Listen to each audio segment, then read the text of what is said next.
ಸರ್ಕಾರಿ ಜಾಗದಲ್ಲಿ ಭೂಪರಿವರ್ತನೆ ಪತ್ರವೂ ಇಲ್ಲದ ರಾಜಾರೋಷವಾಗಿ ಅಕ್ರಮವಾಗಿ ಲೇಔಟ್ ನಿರ್ಮಾಣ ಮಾಡಿ ಮಾರಾಟ ಮಾಡಲು ಮುಂದಾಗಿರುವುದು ನಂಜನಗೂಡು ಪಟ್ಟಣದ ರಾಷ್ಟ್ರೀಯ ಹೆದ್ದಾರಿ ಊಟಿ ರಸ್ತೆಯ ಚರ್ಚ್ ಹಿಂಭಾಗ ನಡೆದಿದೆ. ಸರ್ವೆ ನಂಬರ್ 1324 ಪಾಣಿಯಲ್ಲಿ ಚಕ್ರ ಇನಾಮ್ ಎಂದು ನಮ್ಮದಾಗಿದ್ದು ಯಾರ ಹೆಸರು ಇರುವುದಿಲ್ಲ. ಆದರೆ ಈ ಸರ್ಕಾರಿ ಜಾಗವನ್ನು ಅಕ್ರಮವಾಗಿ ಒತ್ತುವರಿ ಮಾಡಿಕೊಂಡಿದ್ದು ಯಾರ ಅನುಮತಿಯೂ ಇಲ್ಲದೆ ಈ ಸರ್ಕಾರಿ ಜಾಗದ ವಿಷಯಕ್ಕೆ ಸಂಬಂಧಿಸಿದಂತೆ ತಾಲೂಕಿನ ಕಂದಾಯ ಇಲಾಖೆ, ತಹಸೀಲ್ದಾರ್, ಜಿಲ್ಲಾಧಿಕಾರಿರವರಿಗೂ ಈ ಬಗ್ಗೆ ದೂರು ನೀಡಿದರೂ ಯಾವುದೇ ಪ್ರಯೋಜನವಾಗಿಲ್ಲ. ತಾಲೂಕು ಆಡಳಿತ ಸರ್ಕಾರಿ ಜಾಗದ ಬಗ್ಗೆ ನಿರ್ಲಕ್ಷ್ಯ ವಹಿಸಿರುವುದು ಎಷ್ಟು ಸರಿ ಮತ್ತು ಯಾಕೆ ಮೌನವಾಗಿದ್ದಾರೆ ಎಂಬುದು ಸಾರ್ವಜನಿಕರ ಪ್ರಶ್ನೆಯಾಗಿದೆ. ಈ ಬಗ್ಗೆ ನಂಜನಗೂಡು ಕ್ಷೇತ್ರದ ಶಾಸಕರ ಗಮನಕ್ಕೆ ಬಂದಿಲ್ಲವೇ?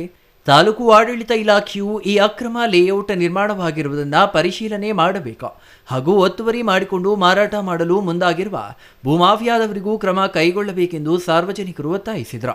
ಈ ಮಾಧ್ಯಮದ್ದು ಗೊತ್ತಾಗ್ತಿರೋದು ನನಗೆ ಆಶ್ಚರ್ಯ ಇದೆ. ಈ ವಿಚಾರ ನಮಗೆ ಒಂದು 2-3 ತಿಂಗಳಿಂದಲೇ ಗೊತ್ತಾಗಿತ್ತು. ಆಮೇಲೆ ಈ ವಿಷಯನ ತಗೊಂಡು ಖುದ್ದು ನಮ್ಮ ಮಾಜಿ ನಗರಸಭೆ ಸದಸ್ಯರೆಲ್ಲ ಹೋಗಿ ಭಾಗದ ಶಾಸಕರಿಗೆ ಮನವಿ ಕೊಟ್ಟಿದ್ವಿ. ನಾನು ಈ ಥರ ಅಕ್ರಮವಾಗಿ ನಡೀತಾ ಇದೆ ಅಂತಕ್ಕಂಥದ್ದು. ಆದರೆ ಅವ್ರು ಯಾವುದಕ್ಕೂ ತಲೆ ಕೆಡಿಸ್ಕೊಂಡಿಲ್ಲ.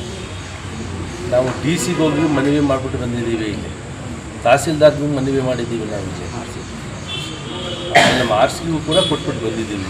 ಪ್ರತಿಯೊಬ್ಬರಿಗೂ ಸರ್ಕಾರಿ ಅವ್ರ ಆಫೀಸ್ಗೆ ಹೋಗಿ ನಾವು ಅರ್ಜಿ ಸಲ್ಲಿಸ್ಬಿಟ್ಟು ಕೆಲಸ ಮಾಡ್ಬಿಟ್ಟು ಬಂದಿದ್ದೀವಿ. ದೊಡ್ಡದಾಗಿ ಅಕ್ರಮ ಆಗ್ತಿದೆ ಅಂತಕ್ಕಂಥದ್ದು ನೋಡಿ. ಒಂದು ಹೇಳ್ತೀನಿ, ಸಾರ್ವಜನಿಕ ಜೀವನದಲ್ಲಿ ಆರೋಪ ಮಾಡೋದು ಭಾಳ ಸುಲಭ.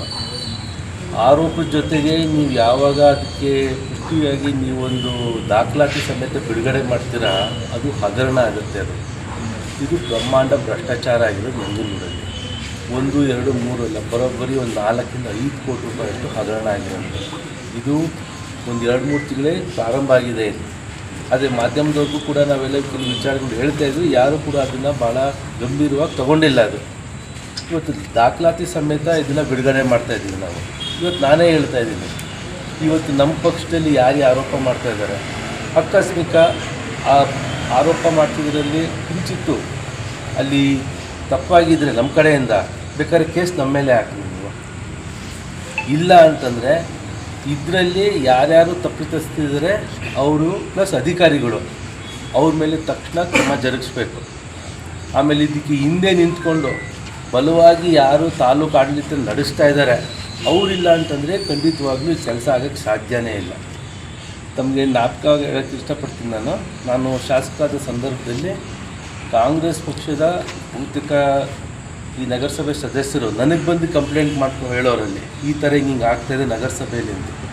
ನಾನು ತಕ್ಷಣ ಅದ್ರ ಬಗ್ಗೆ ಕೂಡಲೇ ನಾನು ನಗರಸಭೆ ಆಯುಕ್ತರನ್ನ ಕರೆದ್ಬಿಟ್ಟು ಅಲ್ಲೇ ಸರಿ ಮಾಡ್ತಾಯಿದ್ದೆ.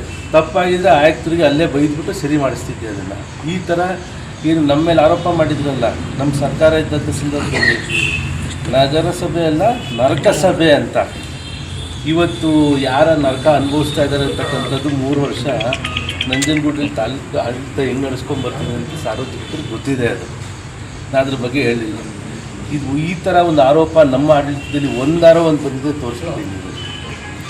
ಇವತ್ತು ಯಾರ್ಯಾರು ಆ ಜಾಗದ ಸೈಟ್ಗೆಲ್ಲ ತೊಗೊಂಡಿದ್ದಾರೆ, ಪಾಪ ಎಲ್ಲ ನಮ್ಮ ಅಲ್ಪಸಂಖ್ಯಾತ ಸಹೋದರರು ತೊಗೊಂಡಿರೋಂಥವ್ರು ಪಾಪ ಕಷ್ಟಪಟ್ಟು ಬೆವರು ಸುರಿಸ್ಕೊಂಡು ಪಾಪ ಇನ್ನು ದುಡ್ಡಿಗೆಲ್ಲ ಕೂಡೀಕರಿಸಿ ಸೈಟಿನಿಂದ ತೊಗೊಬೇಕಂದ್ರೆ ಹೋಗಿ ಈ ಥರ ಒಂದು ಅಕ್ರಮವಾಗಿರೋಂಥ ಸೈಟ್ ತೊಗೊಳ್ತಾರೆ. ನಾಳೆ ಏನಾರ ಮನೆ ಕಟ್ಟಿಸ್ಮೇಲೆ ಒಂದು ದಿನ ಬುಲ್ಡೋಸ್ ಬಂದು ಹೊಡ್ಕೊಂಡು ಹೋಗ್ಬಿಟ್ರೆ ಅಕ್ರಮವಾಗಿ ನೀವು ಸರ್ಕಾರಿ ಜಾಗದ ಮೇಲೆ ಚಕ್ರ ಅಂಥದ್ದು ಏನು ನಮ್ಮ ಇದ್ರಲ್ಲಿ ಬರ್ತಾ ಇದೆ ಇದರಲ್ಲಿ ಆ ರೆಕಾರ್ಡ್ಸಲ್ಲೆಲ್ಲ, ಅದ್ರ ಮೇಲೆ ನೀವು ಕಟ್ಟಂಗೆ ಇಲ್ಲ.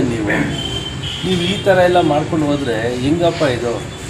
ಆಮೇಲೆ ಎಲ್ಲ ಕೇಳಕ್ಕೆ ಹೋದರೆ ಇಲ್ಲ ಇದ್ರಲ್ಲಿ ಇವ್ರು ತಪ್ಪಿಲ್ಲ, ಮತ್ತು ಇನ್ಯಾರು ತಪ್ಪದು? ಇಲ್ಲ, ಈ ಕೂಡಲೇ ನಗರಸಭೆ ಆಯುಕ್ತರು ರಾಜೀನಾಮೆ ಕೊಡಬೇಕು. ಯಾಕಂದರೆ ಅವರು ಇದರಲ್ಲೇ ಆಗಿರೋಂಥದ್ದು. ಆಮೇಲೆ ನಗರಸಭೆ ಆಯುಕ್ತರಿಗೆ ಹಿಂದೆಯಿಂದ ಯಾರೋ ತಾಕೀತು ಮಾಡ್ತಾಯಿದ್ದಾರೆ ಈ ಕೆಲಸ ಎಲ್ಲ ಮಾಡಿಕೊಡಿ ಅಂತ ಅನ್ನೋರು, ಫಸ್ಟ್ ಅವ್ರನ್ನ ನೀವು ಪ್ರಶ್ನೆ ಮಾಡಬೇಕು.